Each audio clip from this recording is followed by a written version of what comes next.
दोस्तों हिना का भाई जिसकी उम्र अभी 16 साल की ही थी, उसके घर पर आया हुआ था और उसको उसके किसी दोस्त ने हिना के बारे में कुछ बता दिया था, जिसकी वजह से वह हिना के पीछे पड़ गया था और बार-बार उससे कहता था कि मुझे आपकी काली लोमड़ी देखनी है। उसकी जिद के आगे हिना हार गई और उसने मजबूर होकर अपने भाई मोनू को अपनी काली लोमड़ी दिखा दी। दोस्तों पूरी कहानी अभी आप लोगों को सुनाने वाला हूँ। कहानी में अंत तक बने रहिएगा क्योंकि इस कहानी में आपको बहुत ही ज्यादा मजा आने वाला है। दोस्तों आज की जो कहानी है बहुत ही इंटरेस्टिंग, बहुत ही लाजवाब कहानी है और इस कहानी से आप लोगों को बहुत ही सीख मिलने वाली है। तो दोस्तों ज्यादा बात न करते हुए आज की कहानी को शुरू करते हैं। दोस्तों अगर हमारे चैनल पर नए हैं तो चैनल को प्लीज सब्सक्राइब कर लीजिए ताकि हमारी वीडियो आने वाली आप लोगों तक पहुंच सके। तो दोस्तों एक लड़की होती है जो 24 साल की हिना थी। हाल ही में वह ब्याही थी, अपने खूबसूरत बंगले में अकेले रहती थी। उसका पति जो राजू था वह आर्मी में था, अक्सर देश की सेवा के लिए दूर रहता था। हिना गोरी थी, आकर्षक थी और बहुत ही बेहद खूबसूरत थी। उसके पास सब कुछ था, एक बड़ा बंगला, गाड़ी, हर सुख सुविधा थी, लेकिन घर के चहल पहल के बिना वह अक्सर अकेली महसूस करती थी। इन्हीं गर्मियों में उसका छोटा भाई मोनू जो 16 साल का था, छुट्टियां बिताने के लिए हिना के घर पर आया हुआ था। एक दिन सुबह सुबह मोनू ने हिना से कहा, दीदी मुझे आपकी काली लोमड़ी देखनी है। ये सुनकर हिना चौंक जाती है और कहने लगती है कि तू कैसे बातें कर रहा है। फिर दोस्तों वह बोला कि मुझे बस आपकी काली लोमड़ी देखनी है और एक बार मुझे अपनी काली लोमड़ी दिखाओ ना। तभी दोस्तों जो हिना होती है वह बोलती है कि देखकर क्या करेगा। तो वह कहने लगा कि मैं आपकी काली लोमड़ी के मुलायम मुलायम बालों से खेलूंगा और एक बार उसको नजदीक से देखकर छूना चाहता हूँ, उसके नरम नरम काले बालों को सहलाना चाहता हूँ। हिना उसे छोटा बच्चा समझकर कुछ नहीं कह रही थी, लेकिन वह लगातार जिद किए जा रहा था। तभी हिना मुस्कुराती है और बोलती है, मोनू अभी मुझे रसोई में काम करने दो, बाद में तुम्हें मैं लोमड़ी को दिखा दूंगी। दोस्तों मोनू झुंझला जाता है और झुंझलाते हुए कहता है कि हर बार यही कहती हो, आखिर मुझे दिखाने में दिक्कत क्या है। हिना ने सिर हिलाते हुए जवाब दिया, अभी सही समय नहीं है बेटा, जब सही समय आएगा तो मैं आपको लोमड़ी जरूर दिखा दूंगी। ये सुन करके मोनू चुप हो जाता है, लेकिन उसको काली लोमड़ी देखने के लिए उसके मन में जिज्ञासा और बढ़ जाती है।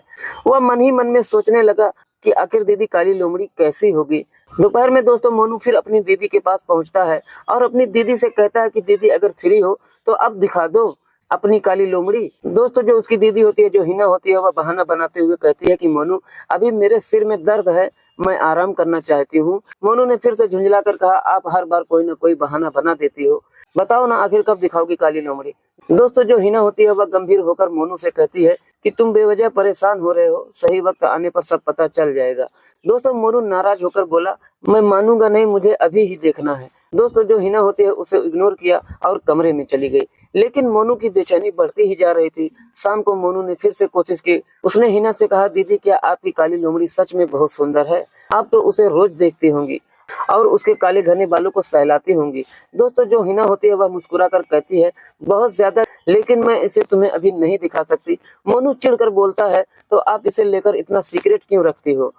मैं तो आपका अपना हूँ, मुझे तो दिखा ही सकती हो ना। मैं इस बारे में किसी को कुछ नहीं बताऊंगा, बस एक बार आप दिखा दो। फिर दोस्तों जो हिना होती है वह सख्ती से कहती है कि ज्यादा सवाल मत करो, मैंने कहा ना सही समय आने पर देख लोगे। दोस्तों मोनू को हिना का व्यवहार और अजीब लगने लगा और मन ही मन उदास रहने लगता है, उसका मन उदास होने लगता है, लेकिन उसके अंदर की उत्सुकता जो है वह बढ़ती ही जा रही थी। फिर अगली सुबह मोनू ने हिना से फिर पूछा, दीदी आपकी काली लोमड़ी आखिर है कहाँ? मुझे तो तुम दिखा नहीं रही हो, कहीं जंगल में तो नहीं भाग गई? दोस्तों जो हिना होती है वह गुस्से से कहा, मेरी लोमड़ी हमेशा मेरे साथ में ही रहती है, समझे। दोस्तों हिना ने झूठ मूठ हंसते हुए कहा, तुम्हें बहुत जल्दी है मोनू, लेकिन अभी मैं नहीं दिखा सकती। दोस्तों मोनू ने परेशान होकर कहा, आप बार बार टाल रही हो, अब तो मुझे लग रहा है कि मुझे आपकी काली लोमड़ी देखने को मिलेगी ही नहीं।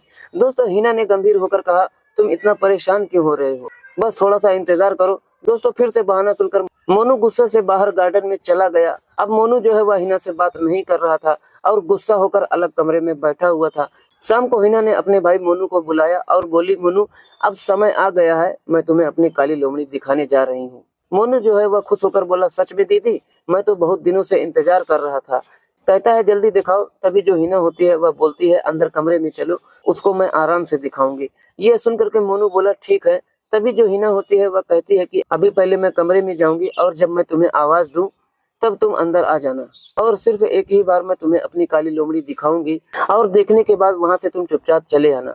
मोनू कहने लगा ठीक है दीदी, बस मुझे एक बार दिखा दो, उसके बाद मैं कभी आपसे जिद नहीं करूंगा देखने के लिए। दोस्तों हिना जो होती है वह उठकर अपने कमरे में चली जाती है और उसने जाकर अंदर कुंडी लगा ली। कुछ देर के बाद हिना ने मोनू को आवाज दी और जब मोनू कमरे में पहुंचा तो देखकर उसकी आंखें खुली की ही खुली रह गई।